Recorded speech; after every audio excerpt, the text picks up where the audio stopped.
I, 30M, am writing this because I honestly don't know how else to process the last 24 hours. Up until 6 months ago, I was in a 5-year relationship. We lived together, had a dog, the whole deal. I thought we were heading towards marriage. We'd even browse rings. So I took her to our spot, a scenic overlook we loved, and I proposed. She started crying, which I initially thought was a good sign. It wasn't. She gave me this long, winding speech about how much she loved me, but that she wasn't ready to settle. That she felt like her life was just falling into a preset path, and she needed to find herself first to know her own worth outside of our relationship.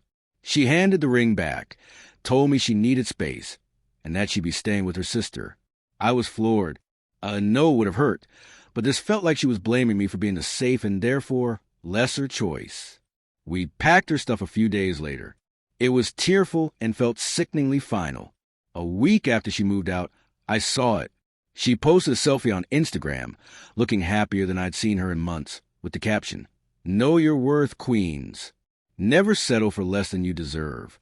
The universe has bigger plans for you." It got hundreds of likes. All her friends commenting, "Yes, queen," and "So proud of you for choosing yourself." My blood ran cold. It was a press release for our breakup where I was cast as the less than my entire 5-year commitment, reduced to a stepping stone on her journey of self-discovery. My friends wanted me to light her up in the comments, to air the dirty laundry, but I just felt done. So I did the simplest thing I could think of. I liked the post, and I added a short comment, "Kings 2." Then I blocked her on every app, deleted her number, our pictures, everything. I started therapy to unpack how I could have been so blind. I focused on work, my hobbies, and myself. It was brutally hard, but necessary. In that time, I met my fiancée, 29F. It was unexpected. She's an architect, and we met through a mutual friend. She's brilliant, kind, and her idea of communication is actually talking, not posting cryptic quotes online. Things with her were never complicated. We just fit. When I asked her to marry me 3 weeks ago, at a much better spot, by the way, she screamed yes before I could even get the whole question out. We announced our engagement on social media 2 nights ago. Just a couple of happy photos. I didn't think my ex would see it, and frankly, I didn't care. I had moved on. Then, last night at 11 p.m., a block number called. I answered. It was her. Her voice was a venomous whisper. "You have some nerve." I asked her how she got my new number. She just laughed, a broken, ugly sound. "Is that all you have to say to me?" I saw it. "You're engaged? What is this, some kind of sick joke?" "It's not a joke," I said, keeping my voice steady. "I'm happy." "Happy?" she shrieked. "We were on a break." "A break?" "I was working on myself. For U.S. You were supposed to wait. Your comment, Kings 2, that was you telling me you understood, that you were working on yourself too, so you could be worthy of me." The sheer, breathtaking entitlement of that statement almost made me drop the phone. She had written an entire fanfiction in her head, where I was a loyal subject, waiting patiently for Queen Her to decide I was good enough. She wasn't on a journey of self-discovery. She was on a power trip. "We didn't go on a break," I said, my voice ice cold. "You publicly dumped me after rejecting my proposal. You called me less than you deserve in front of all your followers. I took you at your word." "I never said that," she screamed. "You're twisting my words. I needed space. You were supposed to fight for me, not run off and find some cheap replacement." That did it. The insult to my fiancée, the woman who showed me what real partnership looks like, flipped a switch in my head. Any last shred of pity I had for her vanished. You made your choice 6 months ago. I've made mine. This conversation is over. I went to hang up, but she rushed to speak. "No, it's not over," she cried. "You owe me 5 years of my life. You can't just throw me away. I was almost ready. I was coming back for you. You've ruined everything." Then her tone shifted, becoming low and chilling. "You'll regret this. You and your little homewrecker. You have no idea." She hung up. The war began the next day. Vague Instagram stories started appearing on her feed, which my friends immediately screenshot and sent to me. Posts about the pain of betrayal from those you trusted most, and warning signs of narcissists.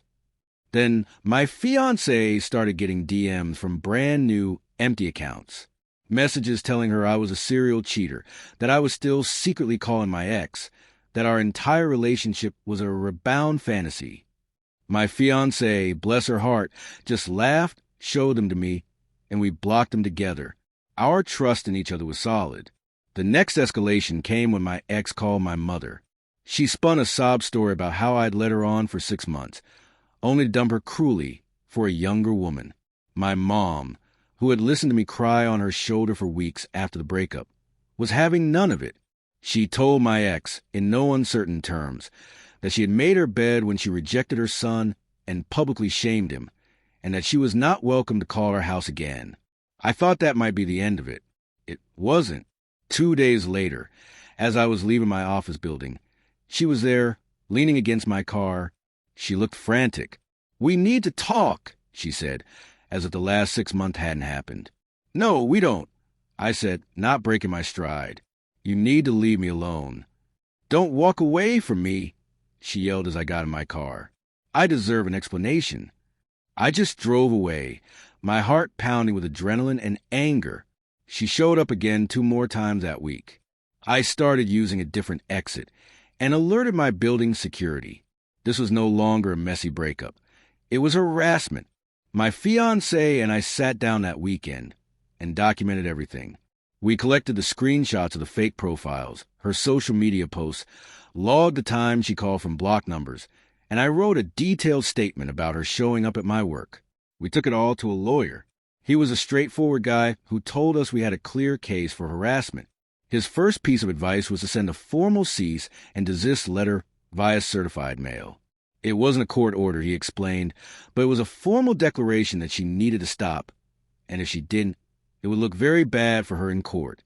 We had it drafted and sent the next day. The letter was like pouring gasoline on a fire. The night she received it, she left me a 3-minute voicemail. It started with her sobbing about how cruel I was, then morphed into rage. She screamed that I couldn't use lawyer tricks to silence her truth, and that she wouldn't be bullied. The message ended with her just repeating the word liar over and over. It was unhinged. The final straw came last night. My fiancée and I were coming home from dinner when I saw it in the garage lighting. Scratched deep into the paint on the hood of my car was one word: liar. My stomach dropped. We checked the security footage from the garage with the building manager, and there she was, clear as day, at 2 a.m., looking over her shoulder, before pulling a key from her pocket and methodically carving the word into my car. That was it. No more warnings. We filed a police report for the vandalism that morning. With the police report and the clear video evidence, our lawyer said it was time. We filed for a restraining order. The court hearing was yesterday. It felt surreal. I was there with my fiancé and our lawyer.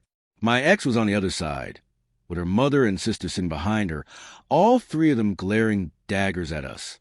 She chose to represent herself, which was a spectacularly bad idea. She was dressed in all black, like she was attending a funeral, and clutched a binder to her chest. When it was her turn to speak, she put on a full performance of the judge. She cried. She talked about our 5 beautiful years together. She held up a printed screenshot of my Kings 2 comment on her Instagram post, telling the judge it was a secret promise I made to her that I would wait for her. She painted me as a manipulative monster who preyed on her vulnerability, got her hopes up, and then discarded her. Her mother was actually dabbing her eyes with a tissue in the gallery. Then it was our lawyer's turn. He was calm, professional, and brutal. He didn't engage with her narrative. He just presented facts. He showed the judge the log of dozens of harassing calls. He presented the screenshots from the fake accounts sent to my fiancé. He showed him the copy of the cease and desist letter and the certified mail receipt proving she had signed for it. He presented the police report for the vandalism, and then he played the security footage on the courtroom monitors. The entire room was silent as we all watched my ex, in high definition, keying my car. You could see the rage on her face. The judge looked down at her from his bench, his expression unreadable. "Ma'am," he said, "did you vandalize the plaintiff's vehicle?" She stammered, her victim act crumbling. He pushed me to it. He broke my heart. He ignored me. He sent his lawyer after me. I was emotionally distressed. The judge sighed, took off his glasses, and leaned forward. "So you admit to it, ma'am, a relationship ending is not a license for criminal behavior. His comment on a social media post is not a legally binding contract. He asked you to stop. He sent a legal notice asking you to stop. You responded by escalating your harassment and destroying his property. This is not the behavior of a victim. It is the behavior of an obsessed person who refuses to accept reality. He granted me a 5-year restraining order. She is forbidden from contacting me, my fiancé, or my family, and must stay 500 yards away from my home, my workplace, and me." The judge then informed her that due to her admission in court and the clear evidence, the DA would be pursuing the criminal charges for the vandalism separately. She completely lost it. I mean, a full-on, Hollywood-level meltdown. She started screaming that it was all my fault, that I had manipulated the court, that my fiancé was a witch. She shrieked, "I loved you. You owe me," as her mother and a bailiff had to physically restrain her and escort her, sobbing, from the courtroom. Walking out of there, holding my fiancé's hand, I felt nothing but relief. The drama was over. The narrative she tried so hard to control had spectacularly imploded in a public forum. She wanted everyone to know her worth. Well, now a judge had put a price on it, and it includes a criminal record. I dodged more than a bullet. I dodged a tactical nuke. Anyway, that's the story. Thanks for letting me get this off my chest. I think I need a drink.